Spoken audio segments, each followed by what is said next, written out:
ராஜாஜி என்று அழைக்கப்படும் சக்கரவர்த்தி ராஜகோபாலாச்சாரி ஒரு முக்கிய இந்திய அரசியல்வாதி, சுதந்திர ஆர்வலர் மற்றும் எழுத்தாளர் ஆவார். 1878ஆம் ஆண்டு டிசம்பர் 10ஆம் தேதி தமிழ்நாட்டில் பிறந்த இவர், இந்தியாவில் சுதந்திர போராட்டத்தில் முக்கிய பங்களிக்கிறவர் மற்றும் மகாத்மா காந்தியின் நெருங்கிய கூட்டாளியுமாய் இருந்தார். ராஜாஜி இந்தியாவின் கடைசி கவர்னராக இருந்தார். 1948 முதல் 1950 வரை பணியாற்றினார். காங்கிரஸில் கொள்கையை எதிர்த்து பொருளாதாரத்தை மேம்படுத்த 1959இல் சுதந்திர கட்சியை நிறுவினார்.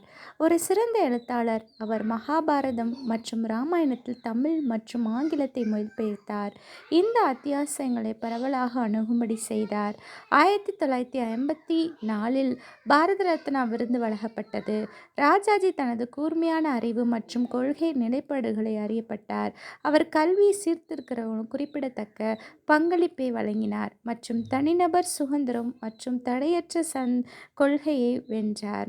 ராஜாஜி டிசம்பர் 25ஆம் தேதி 1978 அன்று காலமானார். அது இந்தியாவின் அரசியல் மற்றும் கலாச்சார நிலப்பரப்பில் நீடிக்கத்தக்கதாக ஏற்படுத்தியது.